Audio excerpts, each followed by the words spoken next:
All right, welcome to this week's episode of the Shotmaker podcast. I'm really excited because this week we're going to touch on a really important thing that happened in the world of golf. Tiger Woods, he's back, kind of, caddying for his son. So for those of you that don't know, I was also caddying for my son over the weekend, which kind of brought up what I thought would be a really interesting topic to talk about.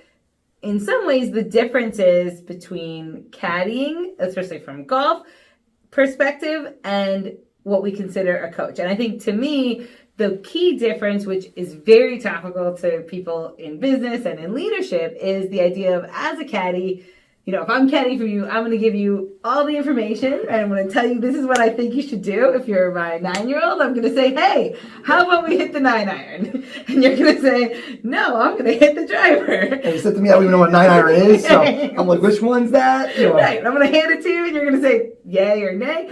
But ultimately, you're the one that makes the shot, right? Which is different in some ways from a coach, especially your your Bill Belichick's of the world, right, where it's, my way or nothing. In golf, the role of a caddy is different because at the end of the day, you're giving as much help as you can, but the player is the one that makes the decision. And where I think this leads really well into business, into leadership, is the idea of building someone up to where they can make their own decisions without you, versus a coach where you're kind of just beating them down. Yeah, and it's going to definitely tie right around into, as we talk about restaurant coaching, whether it's developing your team and how you want them to maybe, coach their team, or whether you're looking from the outside and looking to bring someone like, our team in to develop and coach you and your team. Right. And I think those are all sort of really important on how, you want to be coached, or how your team would want to be coached, and you bring the right people in to do that in the style that you want. Well, exactly. And I think, especially using Tiger coaching his son as a great example, right? On one hand, you have how different this is from Tiger's normal, right? Where he shows up, he's the guy, he's, right, everyone's trying to beat him. Right now, he's kind of just carrying the bag, walking beside his son. So, similar to someone in leadership where it's not all about you, right? It's not all about the CEO and you showing up to the restaurant. It's all about the team being able to take on their responsibilities, get their job done, and you're sort of just the observer. Yeah, and I mean, at a restaurant level, I would always teach that at, especially to that assistant GM maybe level, where the GM, they were so used to, right, being judged on how well they did. Am I the best manager? Am I the best this?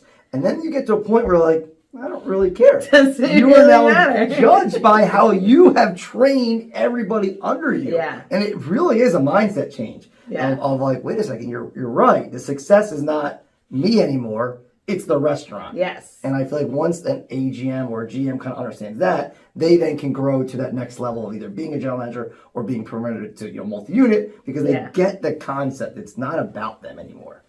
Yeah, and that's what I'm interested in a lot of ways to see that Tiger has embraced this, because I think if you look at old Tiger, it would be hard for it to show up to golf where it's not about you. And, on the flip side, if you think about the person that you're mentoring, the person that you're developing, I think the other thing that's very interesting here is making sure that person knows they have the freedom to make the final call, right? It's really all about being able to make the decision versus always relying on the caddy or the mentor. Yeah, absolutely. I mean, from a restaurant coaching side, it's a lot of times when we're coaching an owner of a restaurant, we're giving him, maybe some industry standards, or we're giving them things that we know from past experiences, or we're giving from new trends. But that person then is going to have to decide on how they want to move their business forward. We give them, no different like a pitching coach coming out to the mound, right? Or, keeping in the sports thing, right? They're saying, hey, this batter hits this pitch really well. This goes here, or we recommend this. Yeah. Pitcher's still got to throw the pitch, right? Right. Well, and I think that's also important, as we've kind of developed, you and Chris as coaches, is that element of making sure people know you've walked in their shoes. And I think, what I found this weekend coaching my son, and I'm sure Tiger has found coaching his son, that, a lot of times them just knowing, you've felt that before, right? Whether it's pressure on the first tee, or messing up or hitting the bad shot. I mean, I think, that element of empathy is so important. And I think you guys do a really good job of, hey, we've been there, right? Like we've had the bad shift, Right. we've had the bad week, and here's what we did. Yeah, I mean, I think as I became, more comfortable in my skin through the career, I knew a lot because I messed up a lot, right? Like I would sort of be like, I'm only teaching you this because trust me, I did it the other way. Right. It didn't work out well. And I think once you can kind of like humble yourself to that part of it, it can save steps, can save trial and error by other people. And I think that's where like the best coaches, best leaders aren't afraid to be like, yeah, that's why I know this. Yes, I know exactly. because I did it this way and it didn't work. Yeah. Same thing as your, Caddy is, that shot didn't work because it maybe went on a tree or something, right? Right, exactly. But them knowing that, especially I think that, the younger generations, especially as we're seeing our staff, come in that maybe a different generation, I think they really like the idea that it's their decision to make, but you're going to give your insight to it. Yeah, they want the why. I mean, I think that's the difference if you look back like 20 years ago, and not just restaurants anyway, right? Coaching, same thing. Do it because I'm the coach. Do it because I'm the manager. That doesn't really fly anymore. Like people want the why should I do this? Either what's in it for me, what's in it for the organization. Yeah. And that's okay. I mean, I'm good with that, is giving the why, making it that, developmental part of this is why we do it. Yeah. And when we get past it, just do it because I just told you the why. That doesn't always work, right? We have to develop that and share that a little bit. And then I think, on the flip side, being aware of this important relationship, right? We might not all in sports have a caddy or whatever, but I think in business, it's important to remember that your role as the expert in the room, however you'd like to do it, whether it's more traditional coaching or more of the caddy, there's still the element of putting that person under pressure a little bit to let them know they have to perform, right? Like if Tiger's watching and he's your dad, guess what? Like you're probably going to show up, maybe not play better because it's a lot of pressure, but you're going to learn a lot from that experience. And same is true by you washing the dishwasher, right? Like it's not necessarily watching the dishwasher just to say you did it. It's also just to see how they respond to you paying attention. Yeah, and putting someone maybe in a position they weren't used to being in. I think sometimes we're so afraid to let that new manager run the busy shift or let that new somebody take a leadership role that they didn't have. Well, there's only one way to find out if there's any chance it's going to work. Yeah. And it's then to kind of put in the fire a little bit, short leash to make sure you're not going to negatively affect the restaurant, but give them the opportunity to make that decision. Be the point person.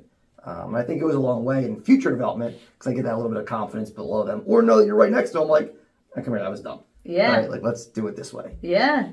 But that's what I think is also important that people forget in this idea of developing, caddying a little bit, is that you are really building out like a longer term process, that you're saying like, here's the things we need to work on. Here's the things I'm observing that you may not be great at today, but here's what we're going to work on. And I think that's what I also love about the analogy of it being more of a caddy role is, you're really always in golf playing for the next event, right? I was trying to tell my son on Sunday, it was like, hey, we're not going to give up because we get a bad front nine, right? We're really now practicing for next week's tournament. So what are we going to do differently on the back nine for next week? And I think that's the same when you're mentoring someone in the restaurant. It's like, you may have had a terrible, weekend or, did a terrible inventory or the food is not great.